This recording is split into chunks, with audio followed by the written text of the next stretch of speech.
Barry had talked about birds over the phone.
the door now.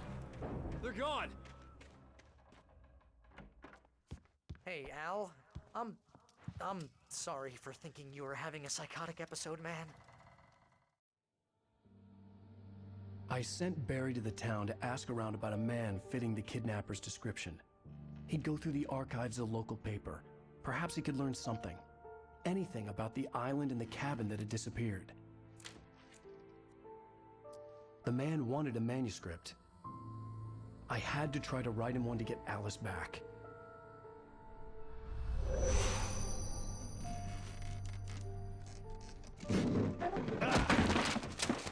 For me, the supernatural had always been nothing but a metaphor for the human psyche, a tool to use in writing fiction. Now, it was happening for real, and I couldn't put a single word on paper.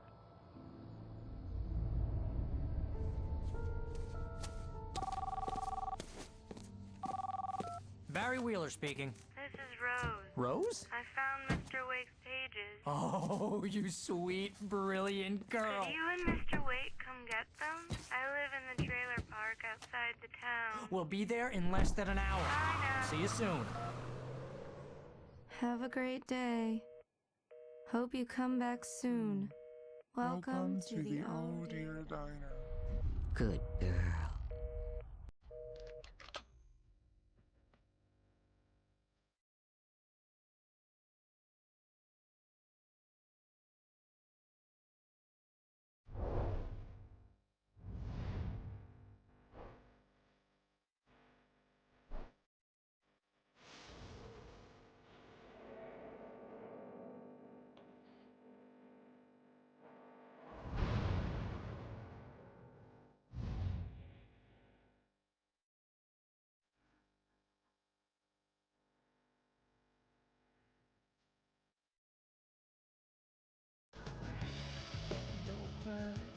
Previously on Alan Wake, Alice has been kidnapped. Alan, please help me. Alice? You'll do exactly what I say if you ever want to see your wife again. I can't tell anyone except my agent Barry. Damn it, Barry, they'll kill her! You're my best friend, and I'm worried that you're not right in the head. The ransom is a manuscript I supposedly wrote that's coming true before my eyes. It happened just the way it was on that page. So dark. I have found only a few scattered pages. I want the entire manuscript. The deadline is in 2 days. I found Mr. Wake's pages. Good girl. How the hell did she get her hands on the manuscript anyway? I don't know. She's resourceful. I told you you were too hard on her. Listen, I found out all sorts of interesting stuff while I was digging around. Yeah. Mr. Wake, it's Sheriff Breaker. We have an FBI agent here, Agent Nightingale. FBI? He's anxious to see you. You'd better come to the station. Okay, I'll be right over, Sheriff. Let's make this quick, huh? Help you folks? Name's Randolph. I'm the manager. We're looking for Rose. Works as a waitress down at the diner. Rose, sure. Nice girl. Who wants to know? I'm Alan Wake. The writer, huh? I heard on the radio you were visiting. Well, I'll show you her trailer. That Rose, she's a nice girl. Always pays her rent on time. As I was saying, Al, I found all sorts of weird stuff from the local newspaper's archives. This place is crazy. Disappearances, mysterious deaths, urban legends come true, and get this, most of this stuff takes place around Cauldron Lake. Well, you ain't wrong, mister. The Indians thought the lake was a doorway to the underworld. I'm the God-fearing type myself. I don't hold with that sort of thing. Yeah, okay. Anyway, there was an island there owned by a guy called Thomas Zane. Now, some of the articles I found about him make him out to be a famous writer, but I ran a bunch of searches, couldn't find a single thing he wrote. Zane was heavily into diving, so much so that the place came to be called Diver's Isle. But the volcano under the lake erupted in 1970, and Zane went down with the island.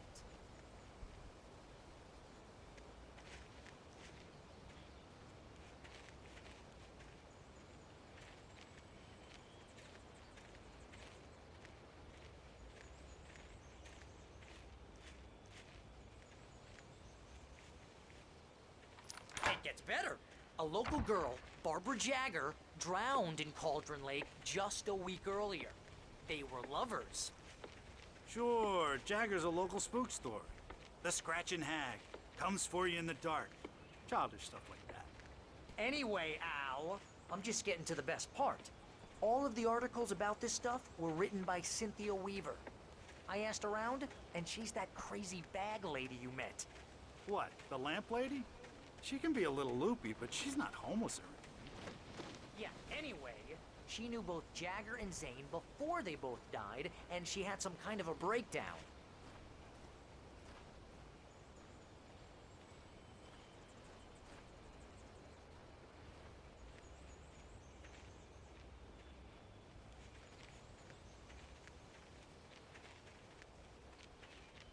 Well, mister, this here's Rose's trailer. You mind me asking what you want with her? We're just here to talk to her, pal.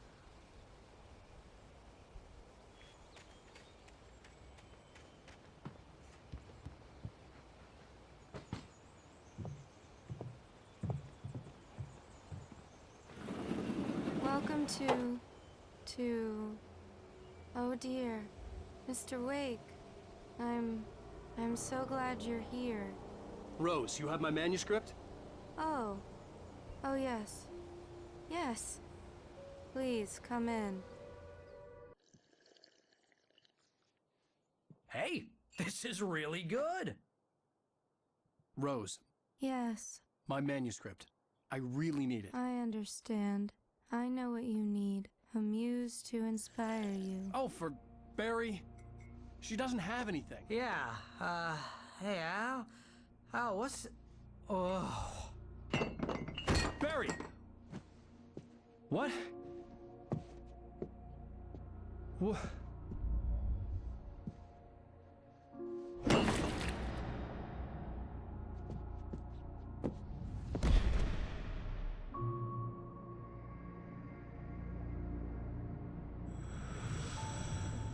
coming for you, hiding in my barber's skin. I'm too weak to stop it. You must turn the lights on. I promised I'd come visit you and your lovely wife. You must finish what you started. I insist. You must turn the lights on. Turn the light on. Back to work, boy.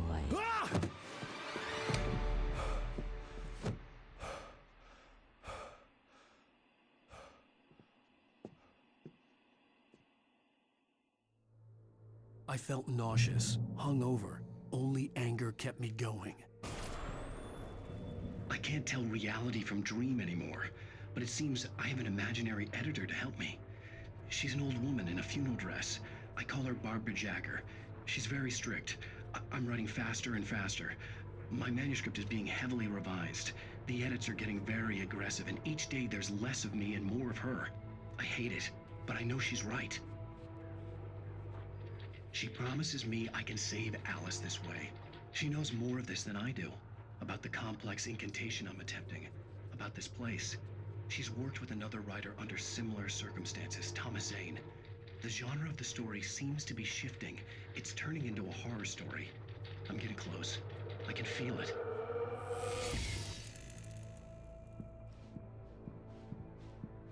Rose took a day from me. I had less than 12 hours left to meet the kidnapper. All I could do was get Barry into the car, work something out once I got on the road. Welcome to the Oh Dear Diner. What can I get you today? Coffee? I couldn't work up much hate for Rose. Something had used her to get to me and left its mark. First refill is free.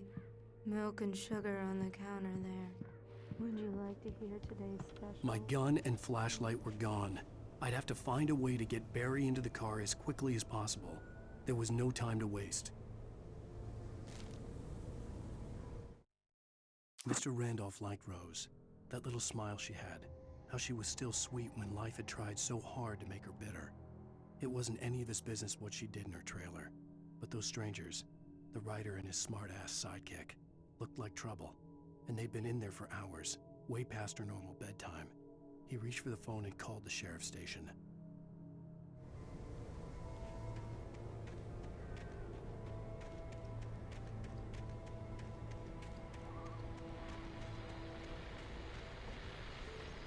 I just stepped outside to catch a breath of fresh air. Let me tell you, the weather's getting heavy.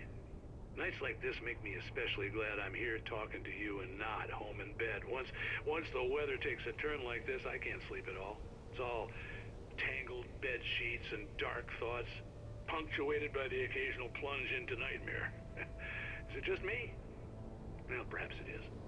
But I hope I can make the night a little bit easier to get through. Caller, you're on KBF FM. Hey, Pat, it's Walt Snyder. What's on your mind, Walt? Well, I am the way you are, but, well, I can't sleep either, you know? I just been staring out the window here, trying to make sense of it all, but, I ain't been drinking either, you know, I just... Well, you sound like a man with a problem, Walt. I had a,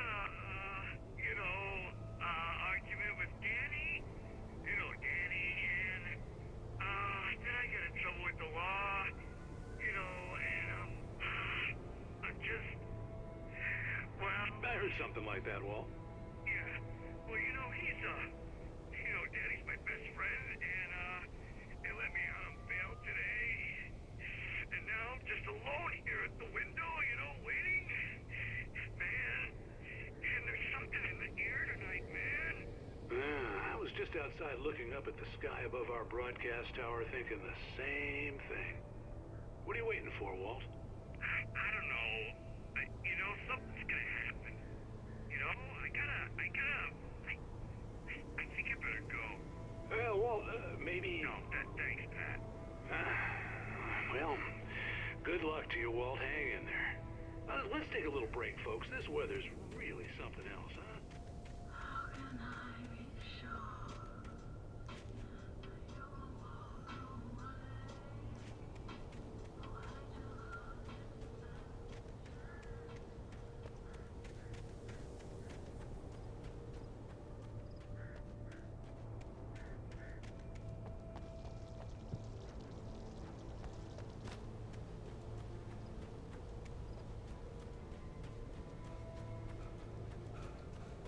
you're gonna get it now.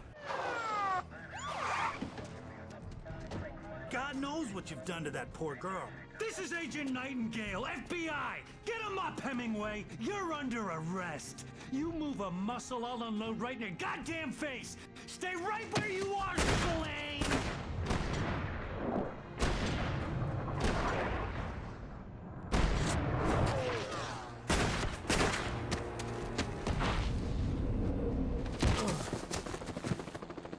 What are you? I'm standing right here, you goddamn maniac!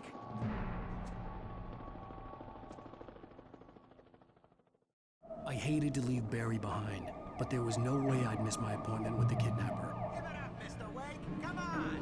Make it easy! Get after him! Don't let him get away! Move it! Move it! Move it! I'll hold your shot if you let him get away!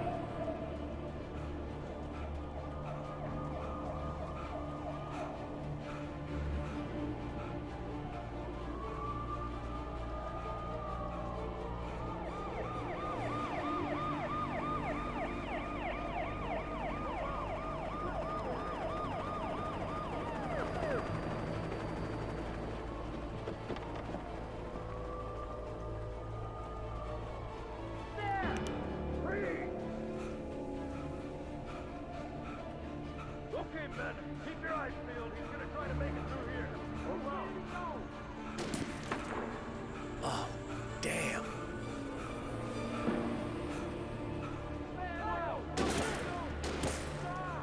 God damn it, where did he go?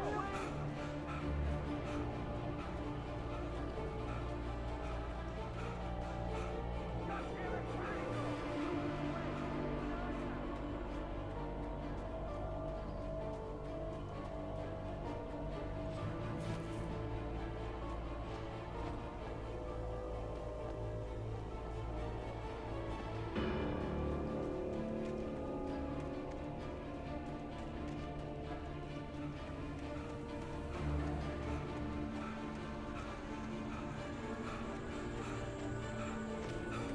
God, come on, guys.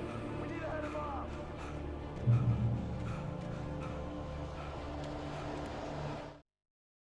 For decades, the darkness that wore Barbara Jagger's skin slept fitfully in the dark place that was its home and prison. It was hungry and in pain. It dreamed of its nights of glory when the poet's writing had called it from the depths and given it a brief, terrible taste of power and freedom.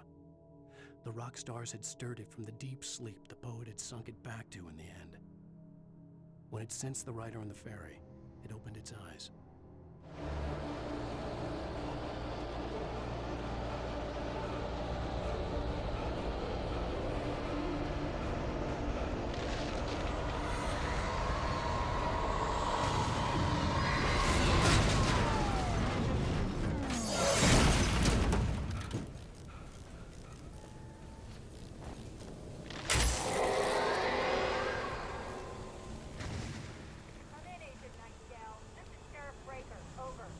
Nightingale, over. What on earth is going on? My deputies tell me he fired at Wake and he didn't have a gun.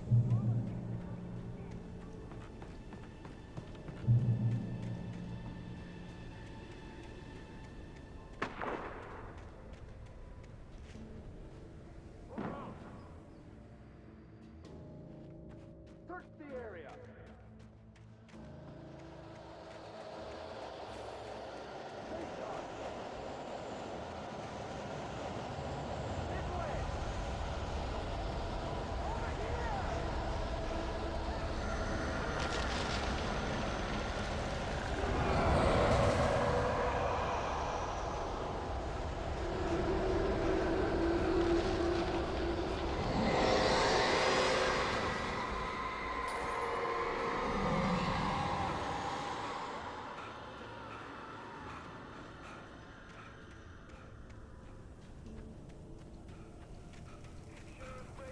This horror was everywhere I went, circling me.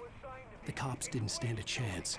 They were after a writer, not a monster. Took out my deputies? Are you kidding? I mean, have you seen this guy? He wears a tweed jacket. Over. He's the guy we're chasing. If it's not him, who then? Bigfoot? Over. I don't know yet, but I'm not in the habit of jumping to conclusions. That tends to come back and bite you in the ass.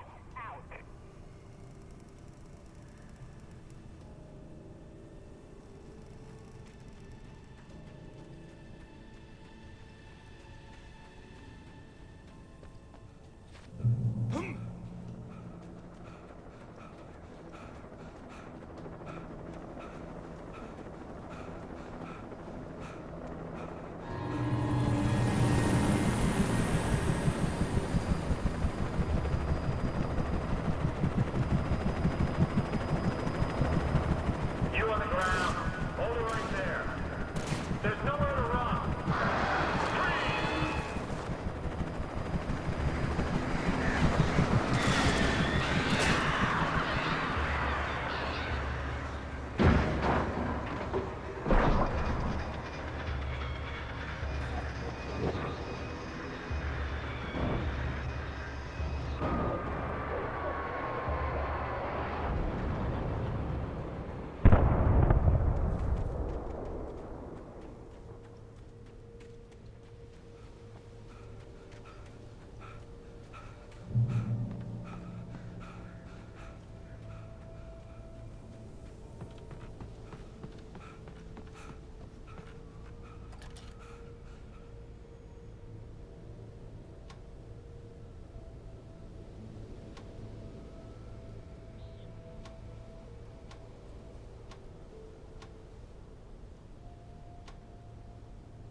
This is Jane. Mulligan, Thornton, come in. Over. Thornton here. James, we got both Wheeler and Rose in custody. They didn't put up a fight or anything. Why, they were... Hey, what are you... Come on! Sit down and give me that. Jane, Mulligan here. Over. Go ahead, Mulligan. Over. We got Wheeler and Rose here. Wheeler's drunk or hopped up on something. Speaking of which, that Fed had a pretty distinctive whiff of Otis Scotch about him, if you know what I mean. Over. I don't have anything on that, Deputy Mulligan. Over. Well, whatever. Anyway, Rose is just being plain weird here. You better get Doc in to take a look at both. Over. Gotcha. You better get them here quickly. The, Fed's gonna want to interview Wheeler. Over. Oh, yeah, I'll bet he does. Looks like they have a lot in common. Mulligan out.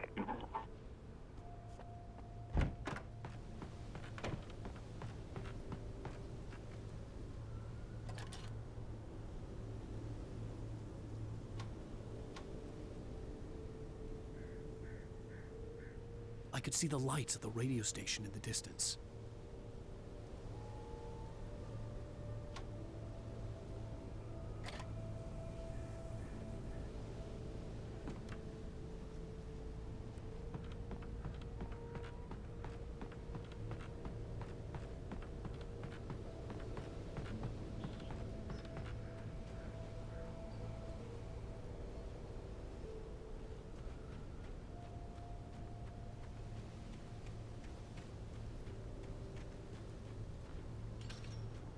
I imagined that the broadcast tower in the distance was part of the local radio station. Maine seemed like a decent guy. Perhaps he could give me directions to the coal mine.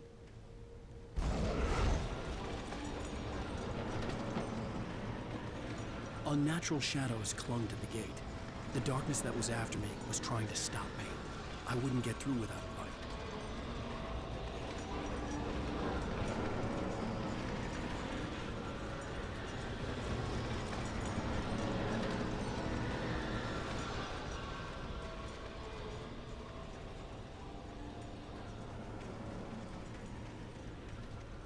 There was no power to the searchlight.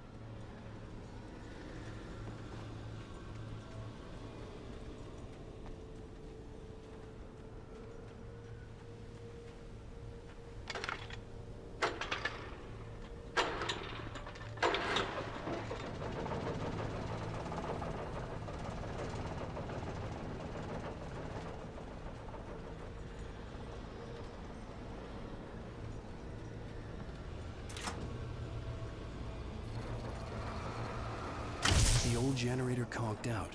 I'd have to see if I could fix it and try again.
It took me a moment to recognize the flashbang grenades.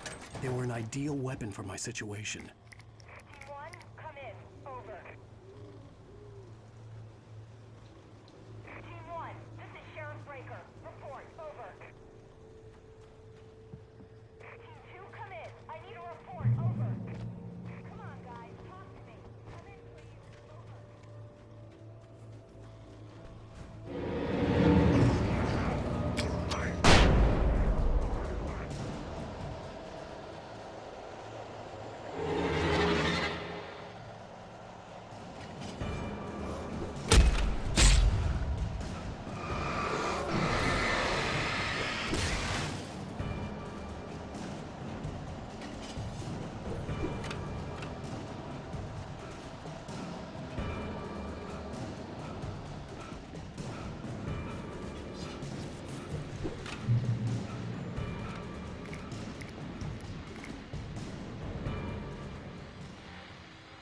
And here's another call. You're on KBFFM with Pat Maine. It's Milt Peabody, Pat. What's on your mind, Milt? Well, I live near the trailer park, Pat, and there's a big ruckus going on over there. Well, that's just up the road from me, too. What's going on, do you know? I don't know, but there's a bunch of police cars there, lots of sirens, a helicopter buzzing around, and I think I heard some gunshots. Gunshots? Yes, sir, like from a pistol. So can you find out what's going on? Because it's just next door and they're popping off guns there. They're still shooting? No, it was maybe 10, 15 minutes ago. It sounds serious, Pat. I'm telling you, it don't sound like no party. Well, I'm certainly going to give the station a call, Milt. Okay. You'll hear it here as soon as I hear from them. Okay, thanks.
I hope Maine could lend me a car to get to the coal mine.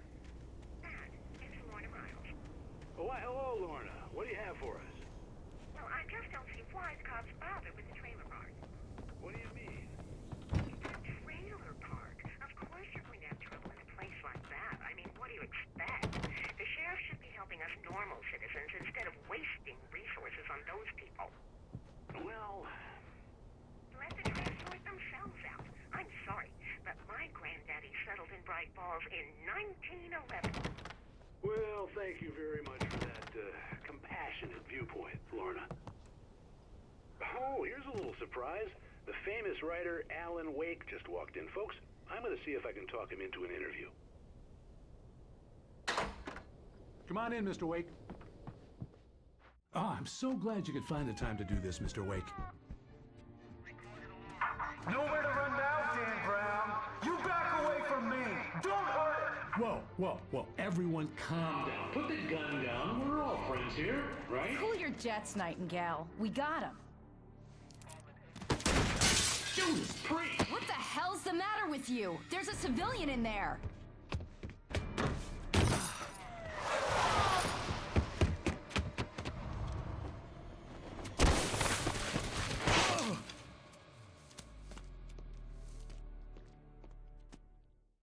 I'll get you yet, even if it kills me. You hear me? You hear me, H.P. Lovecraft? I had fallen off so many cliffs it was ridiculous. That's what you get for naming a book The Sudden Stop. It was probably good I hadn't had the chance to tell Maine where I was going. I'd have to lose the cops and find my own way to the mine. Nightingale stared through the broken studio window into the dark woods. He turned around, started to walk out, but Maine grabbed his arm. "Young man, you almost shot me. You don't shoot off rounds at people like that. What's the matter with you?" Nightingale shook his arm free, marched out. His cheeks burned with rage and humiliation.